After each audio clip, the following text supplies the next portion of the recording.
to podcast ICSAR Hackathon 2024. Apa kabar teman-teman semua? Semoga sehat selalu. Perkenalkan, saya di sini Auliva Nabila. Saya di sini akan sebagai host di acara podcast ini dari awal sampai dengan akhir. Nah, untuk podcast hari ini itu akan sangat menarik karena kita akan mengundang narasumber kita, yaitu Henry yang merupakan alumni ICSAR Hackathon 2021. Halo Henry. Halo semuanya. Apa kabar Henry? Masih luar biasa nih hari ini bisa bergabung bersama kita semua.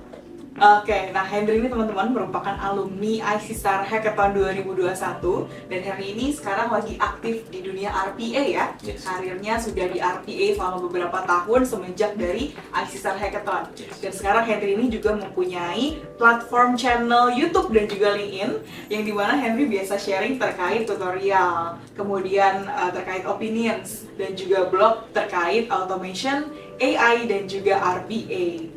Nah, Henry, mungkin kamu bisa cerita sedikit tentang background kamu di sini. Oke, nah backgroundku dari salah satu jurusan Teknik Elektro di salah satu universitas di Bandung. Nah, setelah lulus, saya mulai kerja itu sebagai RPA developers dan juga sempat bekerja sebagai automation engineer di salah satu startup di Indonesia. Nah, selain itu di waktu-waktu kosong waktu itu saya juga sempat untuk mentoring atau mengajari materi-materi seputar RPA itu sendiri. Dan hingga saat ini saya bekerja sebagai RPA consultant. Saat ini saya membangun proses automation dan juga membantu beberapa perusahaan untuk proses bisnis mereka diotomasikan. Dan saat ini saya bekerja remote di salah satu perusahaan di luar negeri.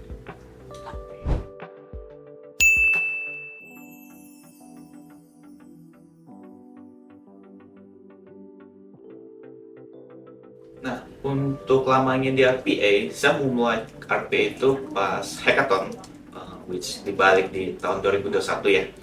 Nah, di situ saya memulai magang hingga sekarang itu di tahun 2024, jadi kurang lebih sekitar 3 tahun lah kalau kita hitung.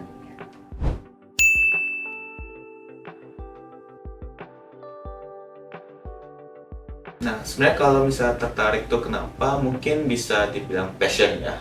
Karena saya sendiri sangat tertarik banget yang namanya automation, melakukan sesuatu dengan otomatis gitu.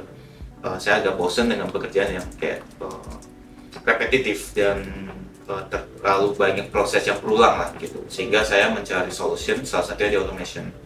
Nah, dulunya saya merupakan berfokus di hardware automation.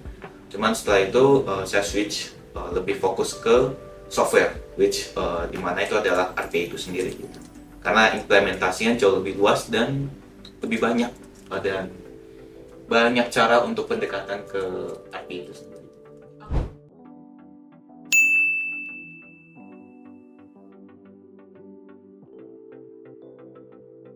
Nah, untuk informasinya sebenarnya waktu itu saya masih kuliah, itu dekat-dekat tahun terakhir saya.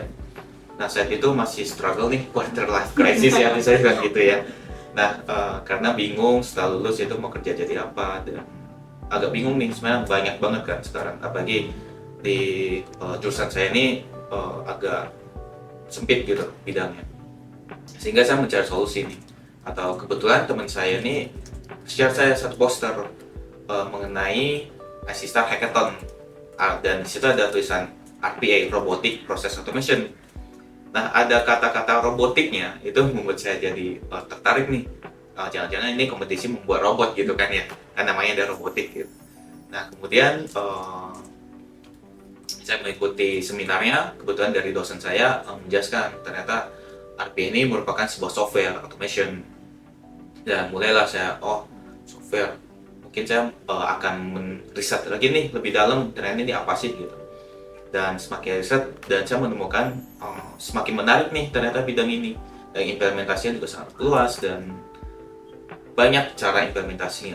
Jadi saat itulah saya memutuskan untuk mengikuti di ICSAR Hackathon dan berhasil masuk lolos dan sampai sekarang kerja sebagai di bidang RPA. Wow, keren banget Henry.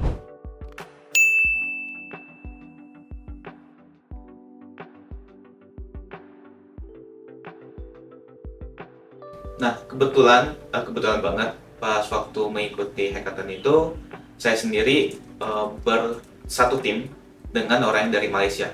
Nah, pada saat itu satu tim bertiga dan saya sendirinya yang orang Indonesia. Dan saya juga ditunjuk atau dipercayakan sama teman saya itu menjadi tim kaptennya. Wow, keren. Nah, waktu itu struggle pasti ada. Salah satunya itu adalah bahasa. Walaupun bahasanya itu bahasa Inggris ya pastinya. Dan situ struggle karena pas waktu kuliah bahasa Inggrisku belum terlalu bagus. Jadi masih agak kaku-kaku. Kosakatanya itu masih terbatas lah dibanding sekarang gitu. Sehingga itu menjadi salah satu struggle. Tapi kami discuss dan saya menyampaikan hal itu kepada teman-temannya. Nah, akhirnya mereka memahami dan kami merencanakan atau menyesuaikan PES dari saya. Jadi ya kita melewati itu bareng-bareng. Jadi menarik banget ya sebenarnya dengan adanya kolaborasi dengan orang Malaysia itu, selain dari kita kompetisi untuk competition itself, kita juga bisa belajar terkait communication. Yes, pasti. Kemudian time management juga sama teman-teman dari Malaysia gitu ya. Karena kita kan berasal dari dua negara yang berbeda, walaupun waktunya nggak terlalu jauh, tapi kami berasal dari universitas yang berbeda gitu, sehingga jadwal-jadwalnya itu cukup berbeda. Jadi waktu awal-awal itu waktu timnya dibentuk, itu juga agak kesulitan tuh cari waktu sebenarnya. Cuma ya sharing, kita meeting, akhirnya cari solusinya, terus discuss, sharing masing-masing cara kerja enaknya gimana, terus pembagian tugas, dan akhirnya ya berhasil juga lah mendapatkan 5 besar terakhir.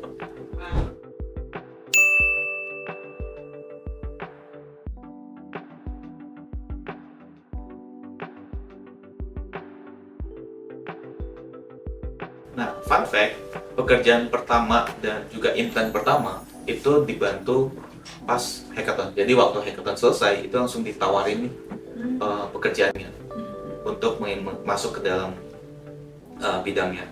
Dan langsung, bahkan setelah saya lulus, itu saya paling libur sekitar seminggu 2 minggu ya, itu saya langsung masuk kerja ke pertama saya. Nah, jadi kalau misalnya kita ngomong secara impactnya itu terasa ya. Jadi itu menjadi salah satu stepping stone saya untuk masuk ke dunia kerja. Dan bahkan di dalam selama trainingnya, selama hackathonnya, itu pun menjadi bekal saya untuk ke certification dari UiPath-nya itu sendiri. Dan waktu itu saya mendapatkan certification advance langsung dari UiPath-nya, dan itu juga jadi sertifikat untuk masuk ke company lah gitu. Nah, jadi challenge pertama atau challenge salah satu utama yang pas hackathon itu adalah pembelajarannya. Karena RPA ini merupakan sesuatu yang sangat baru nih, apalagi bagi kita mahasiswa, karena tidak ada di modul kuliah yang kita pelajarin ya, bisa jadi ya. Karena pas zaman saya itu masih kosong banget nih, kita gak ada pengetahuan apa-apa mengenai RPA itu apa. Jadi itu menjadi salah satu challenge nih, untuk menerima sangat banyak informasi yang baru, cara memakai teknologi yang baru, yang banyak, yang dibilang kompleks lumayan. Terus cara pendekatan ke project itu salah satu challenge. Jadi tipsnya bagi teman-teman nih yang ingin ikut, teman-teman harus siapin ya, atau siapin diri Anda sendiri itu untuk belajar dan menangkap semua informasi yang ada. Take notes, memakai cara teknik belajar yang baik, yang benar, itu untuk menerima informasinya. Dan yang gak kalah penting itu adalah latihannya. Karena ini berhubungan teknikal dan ini software, jadi teman-teman harus banyak latihan soal. Jadi proaktif lah dengan para profesional yang disediain sama tim-tim sana. Teman-teman harus memanfaatkan itu baik-baik, karena mereka bersedia untuk langsung menjawab pertanyaan langsung. Jadi untuk teman-teman di sini nggak perlu khawatir ya kalau mau ikut Excel Hackathon. Misalnya kita merasa kita belum punya skill setnya secara teknikal, nggak masalah. Karena di sini akan ada tim mentor yang akan bantu bimbing juga ya. Bener. Dari awal sampai dengan akhir. Even kalau teman-teman merasa ada kesulitan, bisa langsung tanya aja sama mentornya. Mentor akan langsung berikan waktu untuk bisa ngajarin teman-teman semua. Nah, di sini juga tadi Henry backgroundnya ada teknik elektro ya. Yes. Padahal nggak ada hubungannya sama IT ya sebenarnya ya. Agak jauh sih. Agak jauh ya. Tapi tetap bisa ngikutin juga, even bisa jadi finalis ya. Yes, Oke, nah itu juga mungkin key point buat teman-teman di sini yang mungkin agak ragu nih, wah automation kayaknya IT banget, tapi aku nggak punya background IT. Nggak masalah teman-teman. Di sini ada buktinya juga dari teknik elektro, tetap bisa ikut Excel bahkan menjadi top 5 finalis nih teman-teman. Oke, tadi aku udah dengar semua cerita dari Henry dan itu sangat menarik banget. Nah, kira-kira untuk daftarnya gimana sih Henry? Nah, dari teman-teman kalau misalnya mau mengikuti, nanti kita bakal ada linknya, bakal di-share ke teman-teman semua, bakal ada posternya. Dan teman-teman bisa langsung daftar saja dan di situ teman-teman akan melalui proses beberapa seleksi dan di situ teman-teman akan dipilih nih atau dilatih juga wawancaranya, ditanyain dan ketika teman-teman memenuhi semua kualifikasinya, dan teman-teman akan join bersama untuk mengikuti kompetisi. Oke, tadi aku udah dengar banyak juga ya dari Henry terkait Aisan Hackathon ini, di mana Henry bisa dapat impact benefit karirnya, kemudian networking sama teman-temannya, experience di industri yang seperti apa. Nah, sekarang Henry di sini punya kata-kata nggak buat teman-teman di sini yang mungkin mau join Aisan Hackathon 2024? Jadi teman-teman tunggu apa lagi nih? Kapan lagi teman-teman bisa mengikuti sebuah kompetisi di mana teman-teman bisa belajar langsung nih dari para profesional yang ada di industri. Teman-teman juga bisa mendapatkan use case langsung nih dari company-company yang langsung dan teman-teman bisa bebas menggunakan apa yang sudah dipelajari dari profesionalnya itu untuk membuat proses bisnisnya. Kemudian teman-teman juga bisa networking, bisa belajar dari banyak teman-temannya, dari berbagai universitas dan negara. Kemudian teman-teman juga bisa berkesempatan untuk memenangkan hadiah dari kompetisinya. Dan yang terakhir, semuanya gratis. Bener kata Henry. Jadi, tunggu apa lagi untuk ikut acara Aisan Hackathon ini? Udah ikutnya gratis, terus begitu dapat teman-teman networking, bisa masuk ke industri ya, mendapatkan stepping stone untuk karirnya. Nah, teman-teman yang mau registrasi bisa langsung daftar ke link di bawah ini. Nanti teman-teman bisa langsung isi formnya, kemudian isi data diri. Nanti akan ada tes juga ya untuk teman-teman semua di sini untuk mengikuti acara ini. Teman-teman yang bisa berkesempatan untuk ikut, semoga bisa mendapatkan kesempatan juga untuk bisa menangkan Aisan Hackathon yang nanti juga bisa mendapatkan hadiah jutaan rupiah ya Henry ya, dan juga mendapatkan karir di company-company bonafit di Indonesia maupun luar negeri.